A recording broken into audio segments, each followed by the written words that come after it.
आत्मस्वरूप गण समस्त को शुभेच्छा जन आज प्रसंग उपस्थापन करने को जाऊे।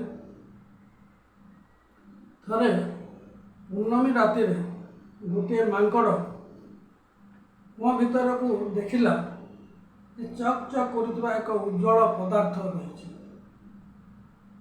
पाइबापी से कुआ भीतर को डेई पड़ा। जल तरंगायित होबारू ताहा दृश्यमान है नहीं। मांकड़टी ऊपर को उठी आसला, कुआ को निरीक्षण कला।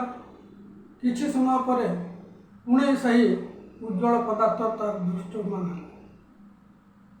पुणे से कुआ भीतर को डेई पड़ा। एमती बारंबार कुआ को डेई ताकू धरवाई चेष्टा कला। तार लोभ लालसा एते बढ़ी जाइतिला जे से जानी पारिला नहीं। प्रकृत में ताहा आकाश में थिबा चंद्रमार प्रतिबिंब थिला। ताकू से बारंबार मुहरे बुड़ी धरिबा पई जो प्रयास करथिला सेतिरे से निराश है। कहवा तात्पर्य होउछि आमे माने मत सेहीपरि संसार रूपक कुआरे बारंबार जन्म नहीं पार्थिव पदार्थर लाभ करने, किंतु आम आशा केवे भी पूरण हुए ना। एमती अनेक जन्म चली जाउछि। भगवान को जानिले ही मनुष्य सब प्रकार दुख दूर हुए, आनंद मिलता है। भगवान पाखरे आनंद व्यतीत अन्य किछि नाही। सूर्य जमिति अंधार विषय किछि जानती नहीं, भगवान मध्य दुख विषय किछि जानते नहीं। कारण सूर्य निकटरे अंधकार तिष्ठि रही पारे नहीं, भगवान निकटरे दुख रही पारे नहीं। भगवान देश कालर अतीत, जन्म मृत्यु रहित, से होउछन्ति चिदानंद आत्मा। प्रत्येक घटरे विद्यमान रही। तेणु भागवत कहती सकल घटे नारायण बसंती अनादि कारण। अधिकांश लोक कहती जे ईश्वर इच्छा बिना किछि होई पारिबो नाही। एपरिक गछर पत्रटीए मध्य हली पारिबो नाही।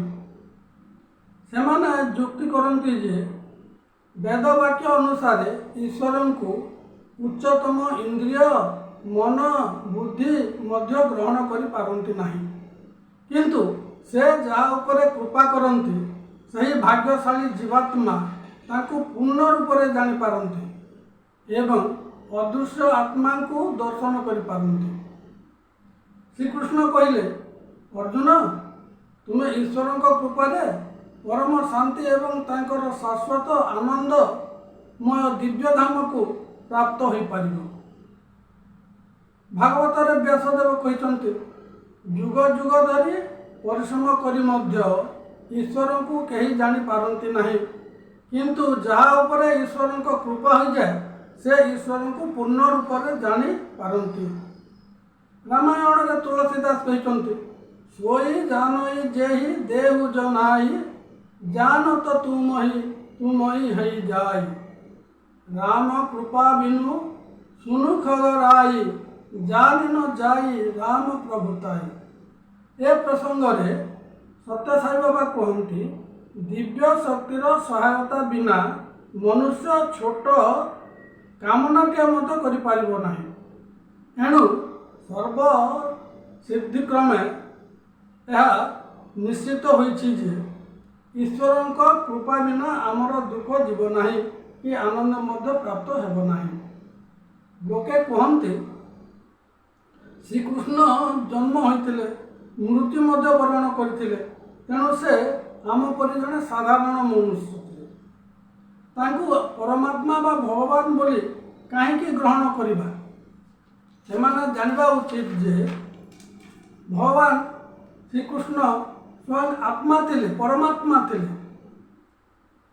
ସେ ଗୀତାରେ କହିଛନ୍ତି ପରିତ୍ରାଣାୟ ସାଧୂନାଂ ବିନାଶାୟ ଚ ଦୁଷ୍କୃତାଂ ଧର୍ମ ସଂସ୍ଥାପନାର୍ଥାୟ ସମ୍ଭବାମି ଯୁଗେ ଯୁଗେ।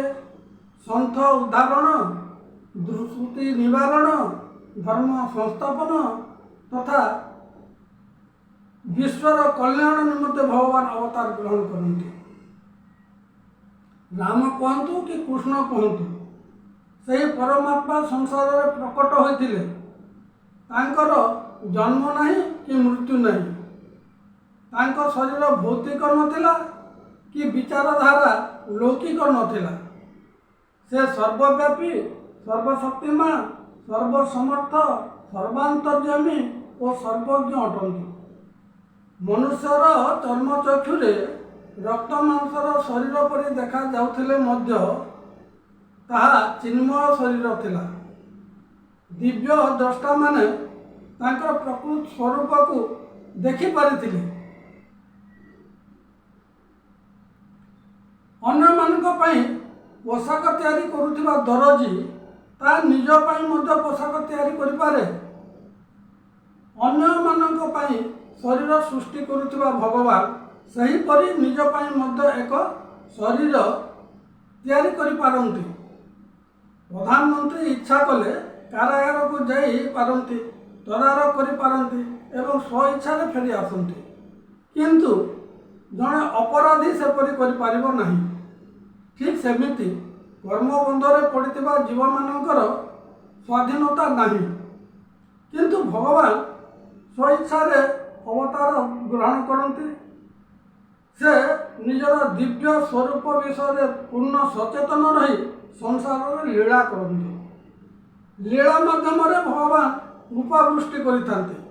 ତାଙ୍କ ଲୀଳାକୁ ଦେବତାମାନେ ବୁଝିପାରନ୍ତି ନାହିଁ। ଦେବରାଜ ଇନ୍ଦ୍ର ଜାଣିପାରିଲେ ନାହିଁ। ତାଙ୍କ ସହିତ ବିବାଦ ହେଲା।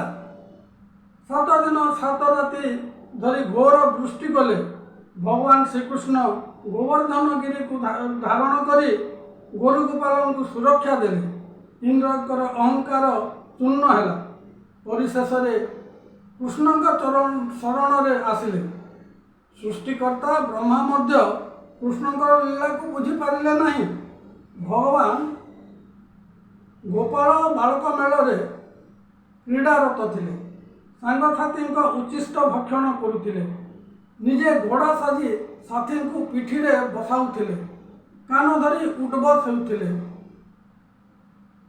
ଏସବୁ ଦେଖି ବ୍ରହ୍ମାଙ୍କର ମନରେ ଭ୍ରମ ଧାରଣା ସୃଷ୍ଟି ହେଲା।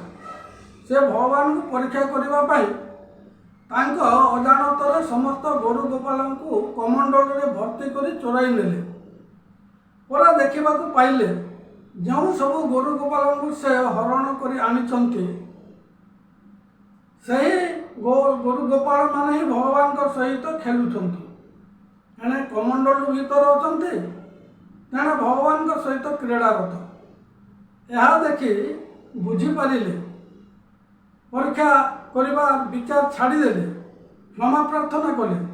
ମହାଯୋଗୀ ଶିବ ମଧ୍ୟ ଭଗବାନଙ୍କୁ ଜାଣିପାରିଲେ ନାହିଁ। ମୋହିନୀ ରୂପକୁ ଦେଖି ତାଙ୍କ ପଛରେ ଗୋଡ଼େଇଥିଲେ। ତେଣୁ ଭାଗବତରେ ଯଥାର୍ଥରେ କୁହାଯାଇଛି, ଲୀଳା ବିଧୃତ କଳେବର ଦେବ ମାନବେ ଅଗୋଚର। ଭଗବାନଙ୍କ ଲୀଳା ବୁଝିବା ସହଜ ସାଧ୍ୟ ନୁହେଁ। କେବଳ ଭଗବାନ ହିଁ ଲୀଳା ବା ନାଟକ କରିପାରନ୍ତି। ଜଣେ ମଦ ଖାଇଥିବା ଲୋକ ନାଟକରେ ମଦୁଆ ଅଭିନୟ କରିପାରିବ ନାହିଁ, କାରଣ ସେ ନିଶା ଦ୍ୱାରା ପରିଚାଳିତ ହୋଇଥାଏ, ନିଜର ବୁଦ୍ଧି ବିବେକ ହରାଇଥାଏ। କିନ୍ତୁ ଜଣେ ମଦ ପିଇ ନଥିବା ଲୋକ ସୁନ୍ଦର ଭାବରେ ମଦ ଅଭିନୟ କରିପାରିବ। ନାଟକରେ ଅଭିନୟ କରୁଥିବା କଥା ତାକୁ ଜଣାଥାଏ। ଠିକ୍ ସେମିତି ମାୟାଗ୍ରସ୍ତ ଜୀବ, ବିଷୟାସକ୍ତ ମନୁଷ୍ୟ ଅଭିନୟ କରିପାରନ୍ତି ନାହିଁ। ଭଗବାନ ସଂସାର ରଙ୍ଗମଞ୍ଚରେ ମନୁଷ୍ୟର ଅଭିନୟ କରନ୍ତି। ସେ ଦିବ୍ୟ ଚେତନା ଯୁକ୍ତ ହୋଇ ଲୀଳା ମାଧ୍ୟମରେ କୃପା ସୃଷ୍ଟି କରିଥାନ୍ତି। ଥରେ ସଂକ୍ରାନ୍ତି ଦିନ ଭଗବାନ ଶ୍ରୀକୃଷ୍ଣ ସତ୍ୟଭାମା, ରୁକ୍ମିଣୀ ଓ ଦ୍ରୌପଦୀଙ୍କ ମେଳରେ ରହି ଆଖୁ କାଟୁଥିଲେ। ଆଖୁ କାଟିବା ଛଳରେ ସେ ଜାଣି ଜାଣି ନିଜ ବୃଦ୍ଧାଙ୍ଗୁଳିକୁ କାଟି ପକାଇଲେ। ଅଙ୍ଗୁଳିରୁ ରକ୍ତ ଝରିବାକୁ ଲାଗିଲା। ସତ୍ୟଭାମା ବିଚଳିତ ହୋଇ ପଡ଼ିଲେ। ଖଣ୍ଡେ କନା ଆଣିବା ପାଇଁ ଚାକରକୁ ଖୋଜି ବସିଲେ। ରୁକ୍ମିଣୀ ନିଜେ କନା ଆଣିବା ପାଇଁ ଧାଇଁଲେ। ଏହି ଅବସରରେ ଦ୍ରୌପଦୀ ନିଜ ପିନ୍ଧା ଲୁଗାର କାନି ଖଣ୍ଡେ ଚିରି କୃଷ୍ଣଙ୍କ ଅଙ୍ଗୁଳିରେ ବାନ୍ଧିଦେଲେ। କୁରୁସଭାରେ ଦୁର୍ଯ୍ୟୋଧନ ଯେତେବେଳେ ଅପମାନିତ କରିବାକୁ ଚେଷ୍ଟା କଲା, ଦ୍ରୌପଦୀଙ୍କ ପରାକ୍ରମୀ ସ୍ୱାମୀମାନେ ଥାଉଁ ଥାଉଁ କେହି ତାଙ୍କୁ ସାହାଯ୍ୟ କରିପାରିଲେ ନାହିଁ। ସେତେବେଳେ ସେ ଆଖି ବୁଜି କୃଷ୍ଣଙ୍କୁ ପ୍ରାର୍ଥନା କଲେ। ଭଗବାନ କୃଷ୍ଣ ଆବିର୍ଭାବ ହୋଇ ବହୁ ପୂର୍ବରୁ ଦ୍ରୌପଦୀ ଦେଇଥିବା ଶାଢ଼ୀର କାନିକୁ ଅସଂଖ୍ୟ ଶାଢ଼ୀରେ ପରିଣତ କଲେ। ସୁଦାମା କ୍ଷେତ୍ରରେ ମଧ୍ୟ ସେପରି ଘଟିଲା।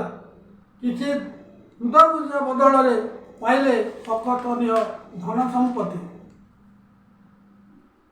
ସତ୍ୟଭାମା ଶ୍ରୀକୃଷ୍ଣଙ୍କୁ ଓଜନ କରିବା ପାଇଁ ମଧ୍ୟ ଅପୂର୍ବ ଲୀଳା ଦେଖାଇଥିଲେ। ସତ୍ୟଭାମା ପାଳନ କରିଥିବା ବ୍ରତର ଦକ୍ଷିଣା ଭାବରେ କୃଷ୍ଣଙ୍କର ଓଜନ ପରିମିତ ସୁବର୍ଣ୍ଣ ନାରଦଙ୍କୁ ଦେବା ପାଇଁ ସତ୍ୟ କଲେ। ଯଦି ଦେଇପାରିବେ ନାହିଁ, ସର୍ତ୍ତ ଅନୁସାରେ କୃଷ୍ଣ ଆଉ ସତ୍ୟଭାମାଙ୍କର ହୋଇପାରିବେ ନାହିଁ। କୃଷ୍ଣ ନାରଦଙ୍କ ପାଖରେ ରହିବେ। ତରାଜୁର ଗୋଟିଏ ପାର୍ଶ୍ୱରେ କୃଷ୍ଣ ବସିଲେ, ଅନ୍ୟ ପାଖରେ ମଣି ମାଣିକ୍ୟ ସୁବର୍ଣ୍ଣ ଭର୍ତ୍ତି କରିବାରେ ସତ୍ୟଭାମା ବ୍ୟସ୍ତ ରହିଲେ। ତାଙ୍କ ପାଖରେ ଯାହା ସବୁ ରତ୍ନ ଥିଲା ତରାଜୁରେ ଥୋଇବା ସତ୍ତ୍ୱେ କୃଷ୍ଣଙ୍କ ଓଜନ ସହିତ ସମାନ ହେଲା ନାହିଁ। ସତ୍ୟଭାମାଙ୍କ ଶରୀରରୁ ଝାଳ ବୋହିବାକୁ ଲାଗିଲା। ଘନ ଘନ ନିଶ୍ୱାସ ଛାଡ଼ିବାକୁ ଲାଗିଲେ। ଲାଜରେ ମଥା ନଇଁ ଯାଉଥାଏ। କୌଣସି ପ୍ରକାରେ ଧନ ଭଗବାନଙ୍କ ସହିତ ସମାନ ହୋଇପାରିଲା ନାହିଁ। ତେଣୁ ନାରଦ କହିଲେ, ଆମେ ଭଗବାନଙ୍କୁ ନେବୁ, ଭଗବାନ କୃଷ୍ଣ ଆମ ସହିତ ଯିବେ।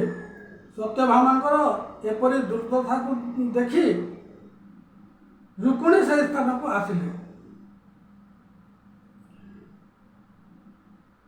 କୋଟି କୋଟି ବ୍ରହ୍ମାଣ୍ଡ ଯାହାଙ୍କ ଲୋମ ମୂଳରେ ରହିଛି, ତାଙ୍କୁ ଧନ ଦ୍ୱାରା କିପରି ସମାନ କରିହେବ, ଏହି ଯୁକ୍ତି ନାରଦଙ୍କୁ କହିଲେ।